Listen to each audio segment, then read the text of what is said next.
To Kill a Mockingbird, Chapter 25. Don't do that, Scout. Set him out on the back steps. Jim, are you crazy? I said set him out on the back steps. Sighing, I scooped up the small creature, placed him on the bottom step, and went back to my cot.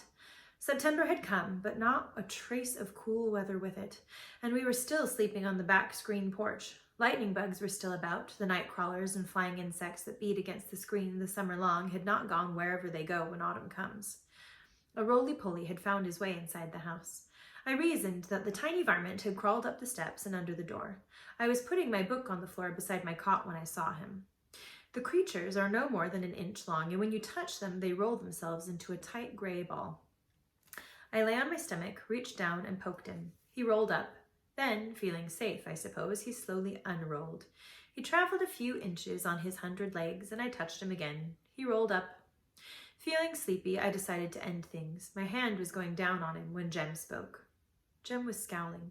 It was probably a part of the stage he was going through, and I wished he would hurry up and get through it.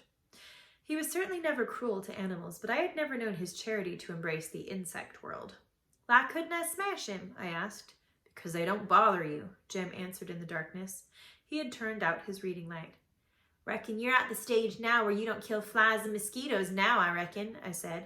Let me know when you change your mind. Tell you one thing, though, I ain't going to sit around and not scratch a red bug. Ah, dry up, he said drowsily. Jem was the one who was getting more like a girl every day, not I. Comfortable, I lay on my back and waited for sleep, and while waiting, I thought of Dill. He had left us the first of the month with firm assurances that he would return the minute school was out. He guessed his folks had got the general idea that he liked to spend his summers in Maycomb. Miss Rachel took us with them in the taxi to Maycomb Junction, and Dill waved to us from the train window until he was out of sight.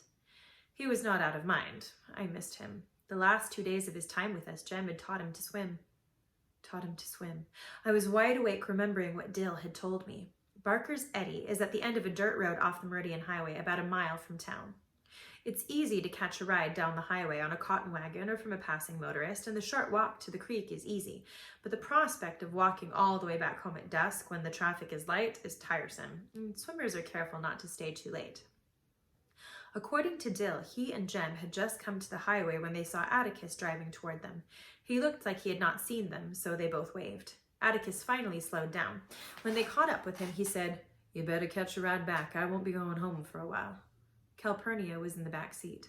Jem protested, then pleaded, and Atticus said, All right, you can come with us if you stay in the car. On the way to Tom Robinson's, Atticus told them what had happened. They turned off the highway, rode slowly by the dump, and past the Ewell residence, down the narrow lane to the Negro cabins. Dill said a crowd of black children were playing marbles in Tom's front yard. Atticus parked the car and got out. Calpurnia followed him through the front gate.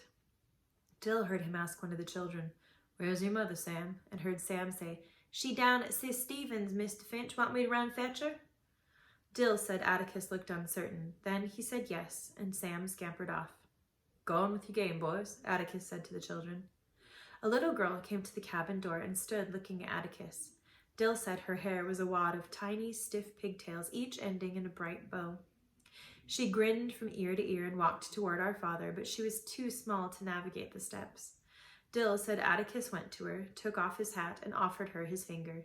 She grabbed it, and he eased her down the steps. Then he gave her to Calpurnia. Sam was trotting behind his mother when they came up. Dill said Helen said, Evening, Mr. Finch. Won't you have a seat? But she didn't say any more. Neither did Atticus. Scout, said Dill. She just fell down in the dirt. Just fell down in the dirt like a giant with a big foot. Just came along and stepped on her. Dill's fat foot hit the ground, like you'd step on an ant. Dill said Calpurnia and Atticus lifted Helen to her feet and half carried, half walked her to the cabin. They stayed inside a long time, and Atticus came out alone. When they drove back by the dump, some of the Ewells hollered at them, but Dill didn't catch what they said. Maycomb was interested by the news of Tom's death for perhaps 2 days. 2 days was enough for the information to spread through the county. Did you hear about? No, well, they say he was running fit to beat lightning. To Maycomb, Tom's death was typical. Typical of a Negro to cut and run. Typical of a Negro's mentality to have no plan, no thought for the future, just run blind first chance he saw. Funny thing, Atticus Finch might have got him off scot-free, but wait, Hell no. You know how they are. Easy come, easy go. Just shows you that Robinson boy was legally married. They say he kept himself clean, went to church and all that, but when it comes down to the line, the veneer's mighty thin. The Negro always comes out in him. A few more details, enabling the listener to repeat his version in turn, then nothing to talk about until the Maycomb Tribune appeared the following Thursday. There was a brief obituary in the colored news, but there was also an editorial. Mr. B. Underwood was at his most bitter, and he couldn't have cared less who canceled advertising and subscriptions.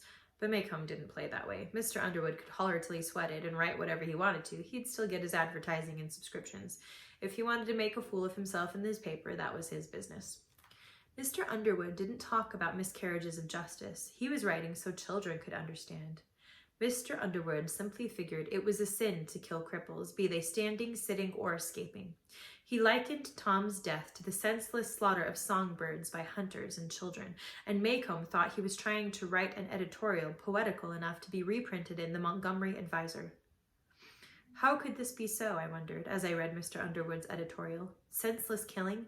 Tom had been given due process of law to the day of his death. He had been tried openly and convicted by 12 good men and true. My father had fought for him all the way. Then Mr. Underwood's meaning became clear. Atticus had used every tool available to free men to save Tom Robinson, but in the secret courts of men's hearts, Atticus had no case. Tom was a dead man the minute Mayella opened her mouth and screamed. The name Yule gave me a queasy feeling. Maycomb had lost no time in getting Mr. Yule's views on Tom's demise and passing them along through that English channel of gossip, Miss Stephanie Crawford. Miss Stephanie told Aunt Alexandra in Jem's presence, "Oh, Foot, he's old enough to listen," that Mr. Yule had said it made one down and about 2 more to go. Jem told me not to be afraid. Mr. Yule was more hot gas than anything. Jem also told me that if I breathed a word to Atticus, if in any way I let Atticus know I knew, Jem would personally never speak to me again.